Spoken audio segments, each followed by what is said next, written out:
your host, Bob Dutko. This is the Bob Dutko Show, fearlessly defending the faith with you every day. All right, for the rest of the afternoon, we're going to talk in just a moment with Dr. Scott McLeod about his book, Top 10 Truths About Vaccinations. All right, we'll discuss that.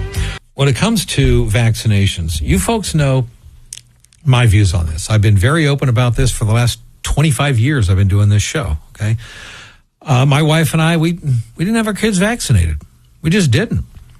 Trust me, I got into plenty of debates with pediatricians over the years, okay, as it relates to the issues of vaccines. And can I prove that vaccines cause autism or increase the risk of getting autism or other health issues? Technically, no, I can't prove that, but it's also a lie when people claim that has been disproven. No, it hasn't. And when we go from, look, when I was a kid, there was a handful of vaccinations for children. Now there's 72 for children. This is insane. You can't tell me there's not at least a chance that this is causing some kind of negative effect on the health of our kids. And when you see autism rates going from 1 in 10,000 to 1 in 31, at the same time, we've gone from a handful of vaccines to dozens and dozens of vaccines being pumped into our kids. Yeah, that causes me genuine concern. Okay, so now, as I said before, I know that you get some people say, well, yeah, but we didn't do as good of a job 40, 50 years ago identifying children on the autism spectrum as we do now. So there are children today that could be diagnosed as autistic that maybe wouldn't have been diagnosed on the spectrum 40 years ago. And folks, to a certain extent, there's some truth to that. But as I've told you countless times, I could accept that if autism rates have gone from 1 in 10,000 to 1 in 6,000. 1 in 5,000. But to go from 1 in 10,000 to 1 in 31? No. There's got to be something more at play here. And then, you have to explain to me why in Amish communities, autism is almost unheard of. And Amish don't vaccinate their kids. It's almost unheard of. You say, well, yeah, but they're eating clean food and not as much processed foods and not as many chemicals. And okay, there's an element of that. But is that really going to explain going from 1 in 10,000 to 1 in 30-something? Come on. Not to mention the medical doctors that I've cited on this show over the years, that they themselves, like one in Chicago, that said he's worked with literally tens of thousands of unvaccinated children because he's one of the doctors willing to be doctored to unvaccination families. And he said, out of thousands and thousands of children, he said, I hardly ever see even a single autism case. And this is in Chicago. That's not Amish country. So I think there's legitimate reasons to be concerned. And then the CDC, as you know, just reduced the recommended childhood vaccines from 72 down to 11, bringing us more in line with European nations, which is a good start. Even the 11 I'm not comfortable with, but hey, 11's better than 72 as far as recommendations go. So we're going to talk about all of this right now with Dr. Scott McLeod. Scott McLeod has been in private practice over 35 years. He spent decades studying and researching everything surrounding vaccines, and he's written this book called Top 10 Truths About Vaccinations. You don't know what you don't know. It's Open Eye Media Publishing, and Dr. Scott McLeod joins me now. Dr. McLeod, thanks for being with us today.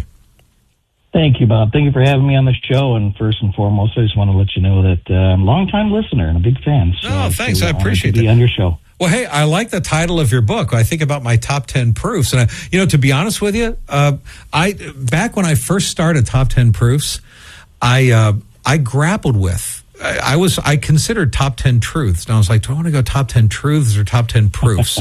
And I was trying to decide between the two. And I was going to buy top10proofs.com and top10truths.com, and I didn't buy the truths. And I was like, let's just go with proofs or whatever. So I was actually on the fence. So yeah, I got to admit, I like the title of your book. I appreciate it. I love your top 10 proofs too. You have been doing that for 20 years now, and they're awesome, amazing. Oh, well, thanks. I appreciate that. So let's talk about the issue of vaccinations. First of all, your thoughts on the CDC under the Trump administration saying we're going to take our recommended list of childhood vaccines from 72 down to 11. Now, they're saying if you still want to get the 72, that's fine. You can do that, and they'll still be covered, but we're not officially recommending them, so we're not putting the pressure on the doctors anymore. I'd like to get first your immediate thoughts on us going from 72 to 11 as far as recommended. Well, first of all, it's a good thing, obviously, and if you read my book, I'm with you where you say even 11 is too many, because if you truly understand the deep content about vaccinations and what they do in reality to the human body, then you wouldn't even be comfortable with 11. But the truth is, it's really not even 11, by the way, because those 11 contain a number of cocktails. And for your listeners, a cocktail is like a number of different doses all within one shot, like the MMR or the DPT. There's a number of different doses within each one. And if you add them up, it's actually a lot more than 11. But yes, we're going in the right direction with RFK at the helm and making some decisions based on science and not just on politics and not just on the money and lobbying in Washington. Sure. Well, actually, a little anecdote, you might appreciate this. With one of my sons when he was born, I got into probably about a 15-minute debate with the staff pediatrician who wanted to give him a hepatitis B shot. And I said, no. And we went back and forth. And then finally, I kind of sarcastically said, you know something? I'm going to go out on a limb and say that my newborn son is not a drug user or sexually active. So I'm just saying the answer is no. And finally, the guy gave up. But what do you say? What do you say, though, Scott, to people who they'll say stuff like this? Okay, well, aren't you concerned about, polio, mumps, chicken pox? Do we want another polio outbreak again? Aren't you being dangerous and reckless if we get too many anti-vaxxers out there? How do you respond? Well, my first response is always read my book because the information is in there. I talk specifically about that. In fact, I tell in my introduction to the book that once you start reading this and start getting the actual information, which is all backed by science, data, the sources are the sources that you would expect, like the CDC, the World Health Organization, the American Academy of Pediatrics, AMA, even the pharmaceutical industries are all cited in there, and the sources are there. So read the book and you'll get the information. And I say in the introduction, as soon as you start getting this information and you start thinking about it and you start talking to other people, those are the first things you will hear, absolutely, always, 100% of the time. What about polio? What about smallpox? And haven't vaccines, saved the world? And haven't they eradicated diseases? Read the information. When people ask me all the time, Doc, what do you think about vaccines? And I've been doing this for, like I said, over 35 years. My first answer is always the same. My job is not to tell you what to do or what not to do. My job is to try to give you as much information as I can, so that you can make good, educated decisions for you and your children. I mean, what's more important than your children's health? The information that's not given in the exam room when you take your child to the pediatrician and they look at the clipboard and they say, okay, it's time for their shots. They don't give you the information. They don't tell you this, and they're supposed to, but they don't. So my job and this book's job is to try to give them the rest of the information so that they can understand it and then make good, informed, and educated decisions. Well, let's get some of the information, though, out in the interview, because look, it's a big book. It's a thick book. There's a lot of information in there, so we're not going to be giving all of it away, but I don't want it to just be, read the book. Let's get some information out there, okay? So what do you say? What would you recommend? One piece of information that somebody could share with somebody is like, well, what about polio? Aren't you afraid of another polio outbreak? How do you respond? Well, the first thing, yeah, absolutely. The first thing I tell people is you got to understand the reality of the polio, or what was being called the polio outbreak and epidemic. First of all, polio, as described by the CDC themselves, 96% of people who are infected with polio, 96% of them are either asymptomatic or have very mild symptoms. Polio is not a dangerous infection. In fact, according to them, 72% infected have no symptoms at all, and 24% may develop only mild flu-like symptoms like fever, nausea, headache, sore throat, etc., which resolve or go away on their own without the person ever realizing that they ever had it. And less than 1% ever lead to paralysis, is what most people think. You hear polio, you see iron lungs in your head because they put them there. They told us about these things. So less than 1% of paralysis, people who get polio ever lead to paralysis. And of those 1%, less than 2 to 5% or so ever lead to death. So polio is not, number one, a dangerous disease. And number two, if you look at the information, which I provide in the book, and you'll see graphs supporting it, the effects of polio, deaths from polio, really started to become eradicated long before the vaccine was ever introduced. Okay, now that's an important point point that I want to bring up, because there is this perception. And let's just say, first of all, so on one hand, okay, polio, yes, it can be bad, it can be dangerous, people can die, people have died from polio, but much like COVID, it was presented as deadlier than it actually really is and was, okay? So, all right, so we got that. So it's not as big of a boogeyman as it's been made out to be. Doesn't mean it's nothing, but it's not as big of a boogeyman as it's been made out to be. But secondly, there is this perception that polio was running rampant until the polio vaccine came out. Then boom, suddenly polio plummeted and for the most part went away in this country. What you're saying is that if you look at the data, that the trending was already going down in polio cases. It was already, for the most part, being eradicated before the vaccine came out.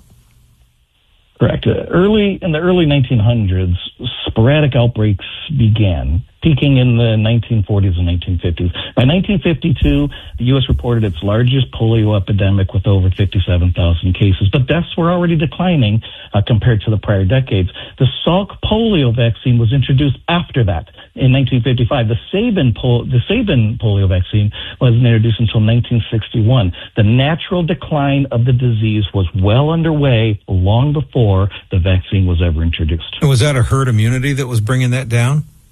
Which I have an entire chapter based on that, herd immunity, exactly. And herd immunity is an important topic to understand. Obviously, it's a big, deep one. Right. And yes, correct, that's what would be known as natural herd immunity, by the way, not the type of herd immunity that they try to push on us by saying that vaccines create herd immunity, because vaccines, number one, cannot create herd immunity, but number two, actually cause it from happening naturally. All right, hang on just a second. Short break, and we'll spend our last few minutes together next. More with Dr. Scott McLeod, his book, Top 10 Truths About Vaccinations. You don't know what you don't know. Look for it at Amazon, wherever you get your books. You can also go to his website, vaccinetruthbook.com. To me, I've always been concerned about the idea of weakening immune systems in general. It seems like, I remember when I was a kid. I'm 65 years old. I graduated high school in 1978. Okay, in 1978, you'd be hard-pressed to find one kid that even remotely acted slightly autistic or whatever, or had a peanut allergy or, anything like that in the entire school. Now you can't have a single classroom without having those things represented. It just seems like kids are getting more and more unhealthy, more dependent upon medications. And I just can't help but wonder how immune systems are being weakened by a lot. I'm a guy that doesn't even use hand sanitizers because I want my hands to get exposed to germs so that my body can continue to be strong enough to fight these things off. But we're trying so hard to keep ourselves from in a bubble so that we're protected from being exposed to anything out there. It's like, oh no, when I was a kid, if one of the cousins had chicken pox, it's like, hey, everybody come together. So let's just give all the kids chicken pox together and get it done and get it over with, and then you got natural immunity for the rest of your life. So unless I'm missing something here, I have genuine concerns about trying to over-vaccinate and insulate our kids from any kind of infections and germs that may be out there. You're absolutely right, Bob. I couldn't agree with you more. And you should be concerned, and so should the general population. We should be concerned because we are having a negative effect on not only our individual immune systems and our individual immunity, but our community immunity and the immunity of our country and of the world. It is having a negative impact. I find myself fortunate. I am one of those few people who have never had a vaccine in my entire life. Now, a lot of people would hear that when I was a kid back in the 70s, and they'd say, you got to be kidding. You just don't have all the information. But no, never had a shot in my entire life, and neither have my children and generations that are coming.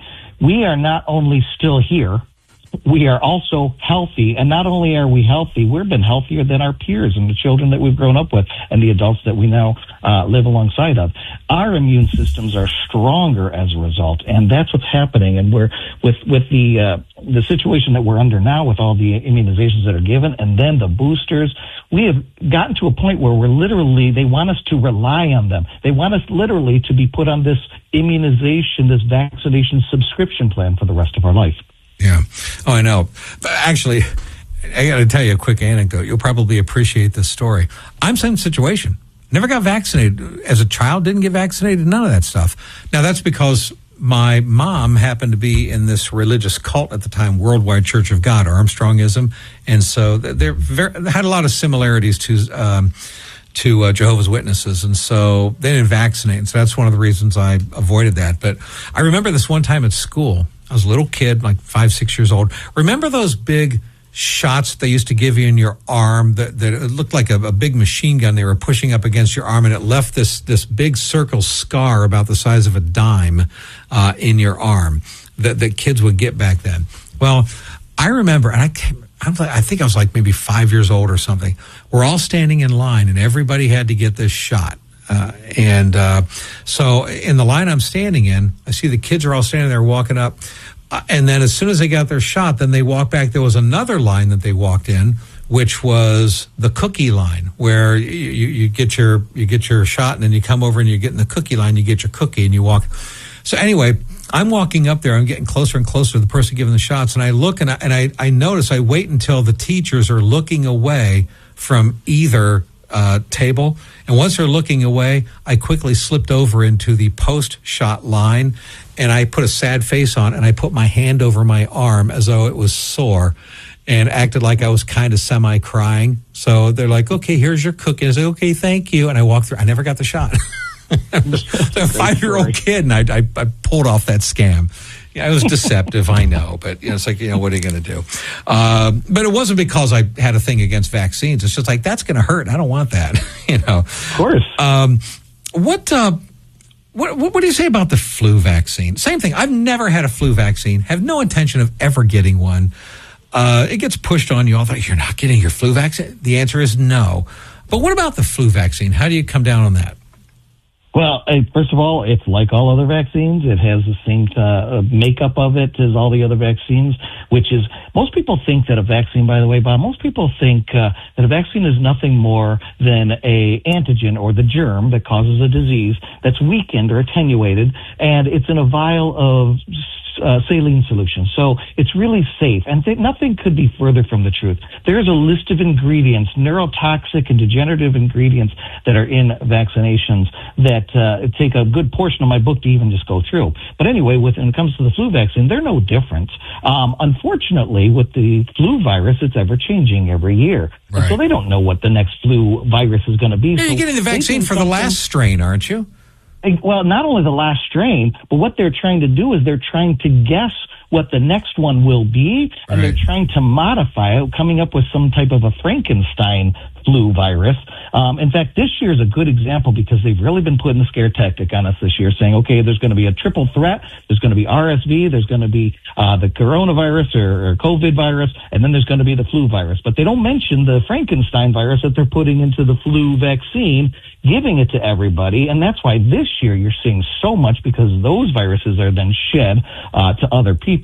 And it's creating so much of a bigger problem because they're actually administering them at the worst time. Right.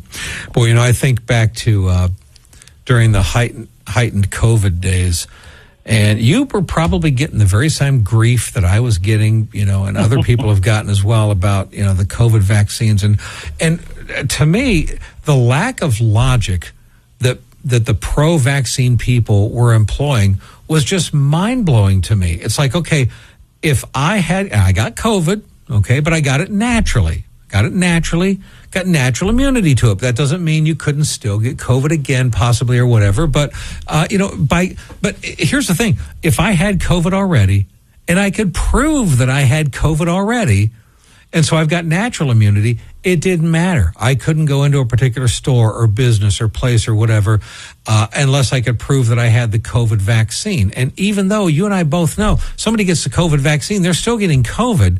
So if you're a third party, I tried to let people know you should feel safer standing next to me who already had COVID and got over it and has natural immunity. You have less chance of catching it from me than you have standing next to a guy that's been vaccinated.